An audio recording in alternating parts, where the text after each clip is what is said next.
Prime Minister Datuk Seri Anwar Ibrahim has ordered an immediate freeze on all military and police procurement decisions to restore. Perdana Menteri Malaysia, Datuk Seri Anwar Ibrahim, secara terbuka mengumumkan langkah yang jarang terjadi dalam dunia pertahanan kawasan.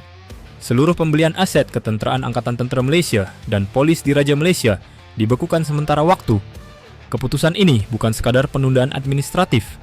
Ini adalah sinyal keras bahwa ada masalah serius dalam tata kelola pengadaan pertahanan Malaysia. Kementerian Dalam Negeri dan Kementerian Pertahanan Malaysia diperintahkan untuk meneliti ulang seluruh proses pembelian yang sedang berjalan maupun yang telah disetujui, menyusul indikasi skandal dan ketidakwajaran prosedural. Dalam dunia militer, pembekuan seperti ini bukan hanya berdampak pada dokumen, tetapi langsung memukul kesiapan tempur.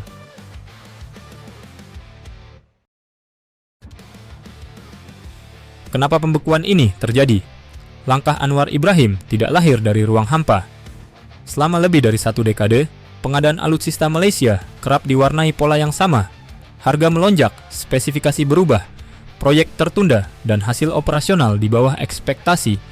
Kasus kapal tempur pesisir LCS adalah contoh paling telanjang.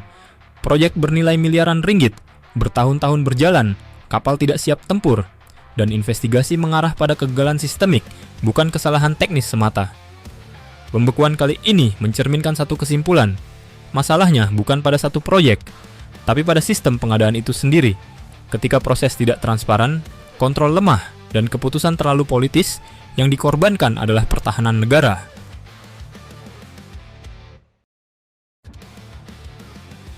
Dampak langsung ke kesiapan militer Malaysia. Secara teknis, pembekuan ini memiliki efek berlapis. Pertama, modernisasi ATM terhenti. Malaysia saat ini masih bergantung pada platform lama, baik di udara, laut, maupun darat. Kedua, gap kemampuan makin melebar. Pesawat, kapal, radar, dan sistem C4ISR yang seharusnya diperbarui, kini harus menunggu audit birokrasi yang tidak singkat. Ketiga, moral institusi terdampak. Militer yang tahu kebutuhannya, tetapi tidak bisa mendapatkannya, akan kehilangan momentum kesiapan. Dalam konteks kawasan yang semakin tidak stabil, penundaan adalah kemunduran strategis.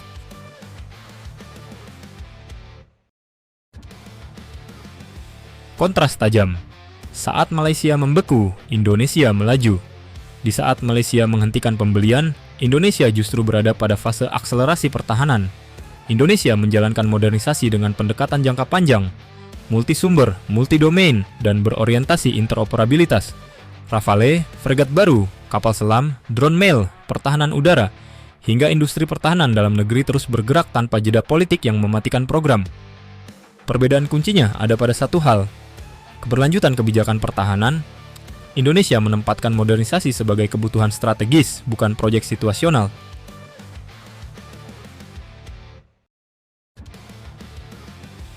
Dari perspektif regional, Malaysia mulai tertinggal. Jika kita tarik lebih luas ke Asia Tenggara, posisi Malaysia makin sulit. Singapura sudah jauh di depan. Vietnam agresif beradaptasi. Filipina mulai mempercepat modernisasi karena tekanan kawasan. Malaysia justru berhenti sejenak di tengah lintasan. Dalam dunia pertahanan, berhenti bukan netral. Berhenti berarti relatif mundur karena negara lain terus bergerak. Dan yang paling krusial, ancaman tidak menunggu hasil audit.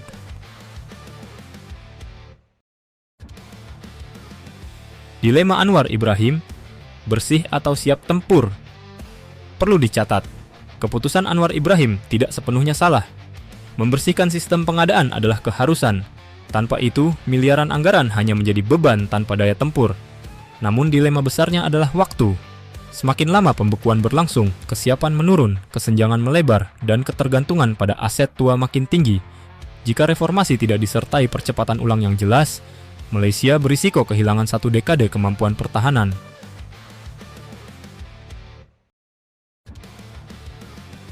Apa artinya bagi Indonesia?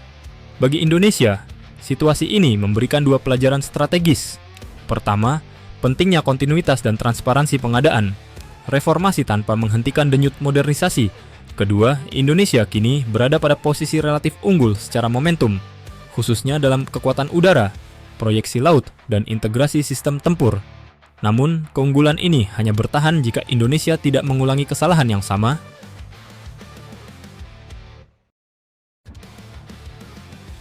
Pembekuan pembelian alutsista Malaysia bukan sekadar berita politik. Ini adalah peringatan strategis. Pertahanan negara tidak bisa dibangun dengan sistem rapuh, keputusan tergesa, dan pengawasan lemah. Malaysia kini berada di persimpangan, membersihkan sistem sambil mengejar ketertinggalan, atau terjebak dalam stagnasi berkepanjangan. Dan di kawasan yang terus memanas, yang tertinggal bukan hanya kalah cepat, tapi kalah siap.